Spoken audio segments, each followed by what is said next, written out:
Jadi kita gugat BRI dikarenakan salah satu nasabah kebetulan ini istri saya.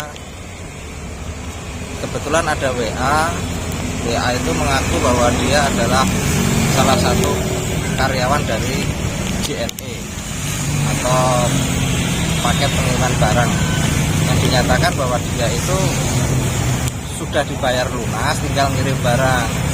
Tapi kalau mau meminta barang mau dikirim itu harus ngisi resi sama email. Setelah diisi resi sama email ternyata uang itu langsung ke debit atau hilang dengan saldo yang sudah terbaca secara aktual dari pihak ketiga atau hacker. Jumlah nominal kebetulan 34, jadi disisakan sekitar 982.000. Nah, kita sudah konfirmasi, tapi ternyata BRI menganggap bahwa kejadian ini sudah terbiasa atau dianggap biasa karena memang banyak laporan yang di BRI bahwa dalam hal masalah seperti itu menjadi sebuah kesalahan dari nasabah tersebut. Nah, kemarin juga saya konfirmasikan, lah kita kan gak ada transaksi dengan bank, mengapa ternyata kok rekening bisa hilang? Kecuali kalau kita transaksi dengan bank, melakukan hubungan langsung dengan konsumen atau hubungan langsung dengan pihak ketiga melalui tahapan dengan bank secara IB atau mobil banking atau internet banking, mungkin kita nggak bisa menyatakan bahwa BRI salah. Tapi kalau ini nggak ada transaksi kok bisa hilang, maka itu justru kita mempertanyakan di mana posisi data bank ini dalam hal menjamin untuk keamanan rekening yang ada di nasabah. Terus langkah yang dilakukan apa, Pak? Kita sudah melakukan satu, melaporkan ke kepolisian. Kedua, kita sudah berusaha konsolidasi dan dari saya sendiri sudah memberikan somasi.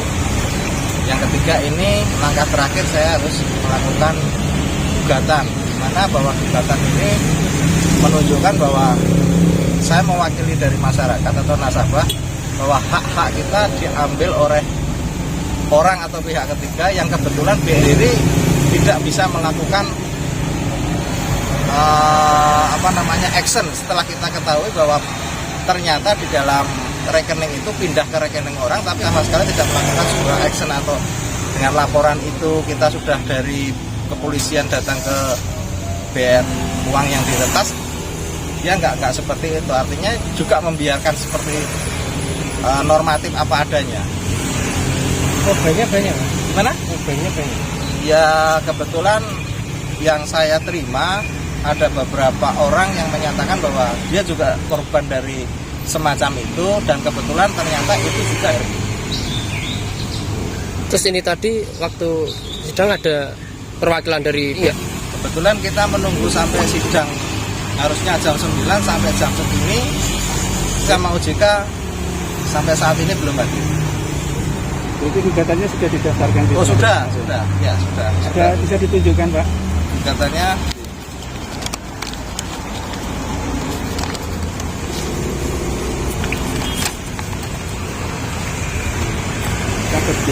hadap sini, Pak. ini gugatannya. Bisa hadapin sini, Pak. Ini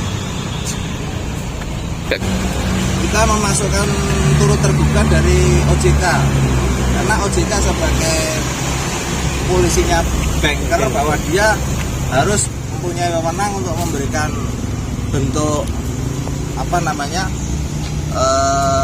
artinya dalam sisi lain untuk simpanan masyarakat itu harus bisa betul-betul dijamin keamanannya. Tapi ternyata sampai saat ini kok tidak ada tanggung jawab secara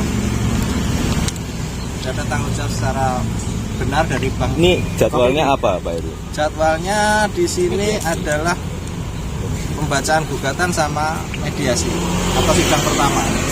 Maka Juliator atau istri saya, dia hanya meminta pengembalian uang yang kemarin didebet plus ganti kerugian 1 juta dari kita. Sudah ada upaya-upaya? Semuanya sudah kita upayakan dengan mediasi, rekonsiliasi.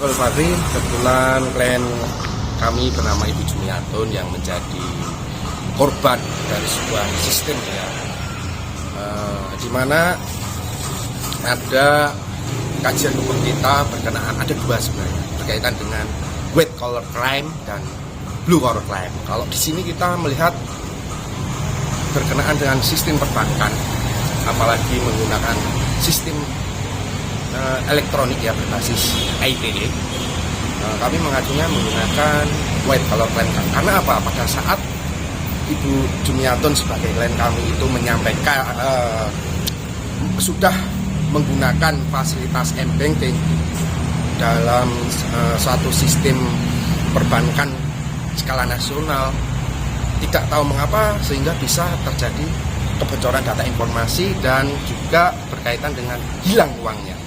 Padahal jelas semua sudah diatur dalam peraturan Bank Indonesia itu, di peraturan Bank Indonesia nomor 9/15 PPI/2007. Di situ diatur jelas bagaimana mekanismenya, database centernya harus ada di dalam negeri, apakah di luar negeri dan lain sebagainya, peraturan pelaporan seperti apa, keamanannya seperti apa.